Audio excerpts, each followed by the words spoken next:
77માં સ્વાતંત્ર્ય પર્વના ઉપલક્ષમાં અમદાવાદના ચાંદોડિયા વિસ્તારમાં આવેલ કેએમ પંચાલ હાયર સેકન્ડરી શાળા ખાતે ધ્વજવંદનનો કાર્યક્રમ આયોજિત કરવામાં આવ્યો, જેમાં શાળાના ટ્રસ્ટી અને પ્રિન્સિપાલ બિપિન પંચાલ, જાણીતા ઉદ્યોગપતિ નિકુંજ પરીખની ઉપસ્થિતિમાં હિન્દુ સામ્રાજ્ય સેનાના સંસ્થાપક અશોક દીનદયાલ શર્મા દ્વારા ધ્વજવંદન કરાયું તથા પ્રાસંગિક ઉદ્બોધન કરાયું।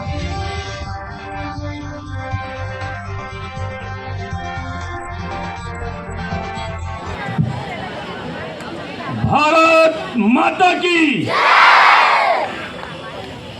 अपनी आवाज को इतना बुलंद करना है कि फिर कोई दुश्मन देशद्रोही अपने देश की ओर आंख उठाने की हिम्मत ना करे। आपकी जो जवानी की तरफ आप जो बढ़ रहे हैं, लोगों को पता चलना चाहिए कि ये जो भविष्य के नवयुवान हैं, अगर हमारे देश की तरफ आंख भी उठाई तो आंख फोड़ के रख देंगे। भारत माता की, भारत माता की, भारत माता की। वंदे वंदे वंदे वंदे। आज 77वें प्रजासत्ताक दिन आज़ादी का महोत्सव हम मना रहे हैं। मेरे साथी मंच पर बैठे हुए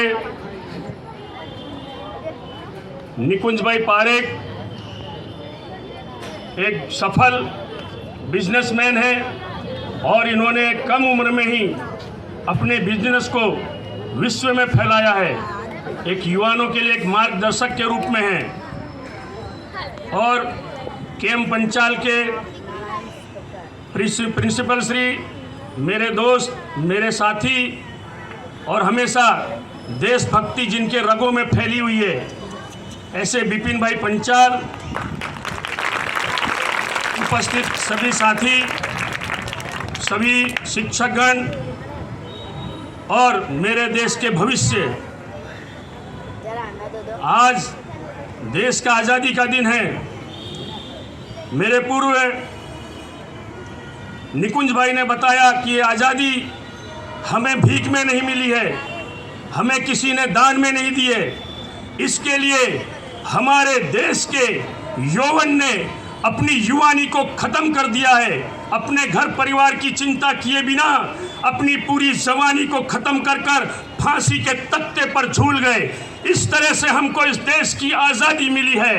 और उस समय आपके जैसे स्कूलों में जो नवयुवान पढ़ते थे, जैसे आज आपके हाथ में तिरंगा झंडा है, उस समय तिरंगा झंडा लेकर चलने वालों को अंग्रेज गोलियों से भून देते थे, लेकिन तिरंगे झंडे को हमारे उस समय स्कूल के छोटे छोटे बच्चे गिरने नहीं देते थे।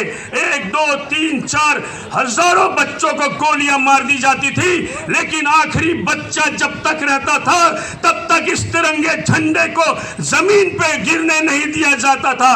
इस तरह से हमारे उस समय युवाओं ने, बालकों ने, बूढ़ों ने, सभी लोगों ने इस देश की आज़ादी के लिए अपना जीवन न्योछावर कर दिया। इस प्रकार हमें इस देश की आज़ादी मिली है और हमें इस देश की आज़ादी को जिंदा रखने के लिए आज 77 साल तक हमारे पड़ोसी देश हमेशा हमारी देश की आज़ादी को ख़त्म करने के लिए कोई न कोई कुचक्र, कोई न कोई आतंकवाद के द्वारा हमेशा हम पर आक्रमण करते रहते हैं। जैसा कुछ समय पूर्व एक कविता के द्वारा एक अपनी बालिका ने जिस तरह से कि एक सैनिक सरहद पर किस तरह से अपनी जान न्योछावर करता है और उसका बच्चा, उसका परिवार किस तरह से इंतजार करता है। आज 77 साल तक इस देश की आज़ादी को बनाए रखने के लिए, आज़ादी मिलने के बाद हमारे हजारों सैनिकों ने अपनी शहादत देकर इस आज़ादी को जिंदा रखा है। हमारे देश की सरहद तो हमारे सैनिकों के द्वारा सुरक्षित रहेगी। हमें विश्वास है कि दुनिया की कोई भी ताकत हमारी सेना के सामने टिक नहीं सकती। वो अपनी जान न्यौछावर कर कर भी हमारी इस देश की आज़ादी को बनाए रखेंगे।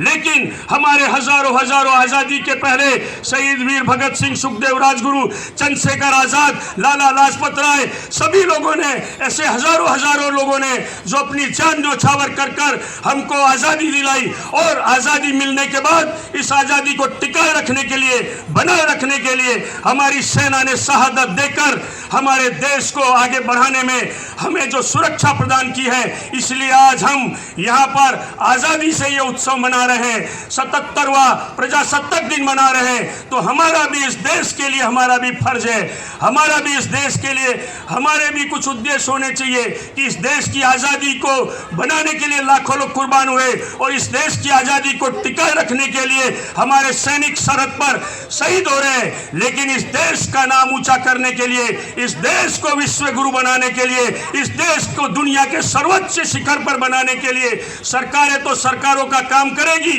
लेकिन इस देश का नागरिक होने के नाते हमारे भी फर्ज है कि हम इस देश को आगे बढ़ाएं, हम अच्छा पढ़े, हम अच्छे, हमारे में कौशल्य पैदा करें, हम उन कौशल्य के द्वारा इस देश को सर्वोच्च शिखर पर ले जाने के लिए अपना तन मन जीवन लगा दे, जिससे फिर से हमारे इस देश की ऊंचाई पूरी दुनिया में दिखाई दे।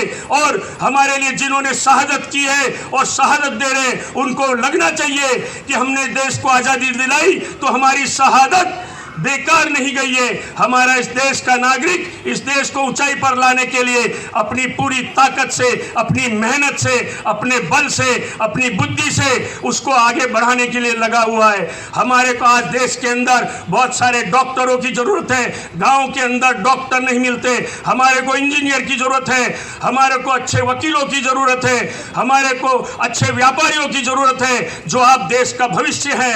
आप में से ही वो अच्छे डॉक्टर, अच्छे इंजीनियर, अच्छे व्यापारी, अच्छे नागरिक आप में से ही बनने वाले हैं। तो आपको अपने भविष्य को, देश के भविष्य को आगे बढ़ाने के लिए अच्छे ढंग से पढ़ना है, आगे बढ़ना है और इस देश का नाम रोशन करना है। हमारे देश के अंदर जो भी जरूरत है हमको उनको पूरा करने के लिए हमको दिन रात मेहनत करनी है, और हमारे देश के आखिर तक के किसी भी नागरिक को हमारी देश की सेवाओं से वंचित ना होना पड़े। अगर वंचित है तो हम उसके साथ कंधे से कंधा मिलाकर उसके साथ खड़े रहे, और हमारा देश फिर से फलद्रुप होकर दुनिया के अंदर सोने की चिड़िया जो कहलाता था, जहां पर दूध की नदियां बहती थी ऐसा कहा जाता है, फिर से हमारे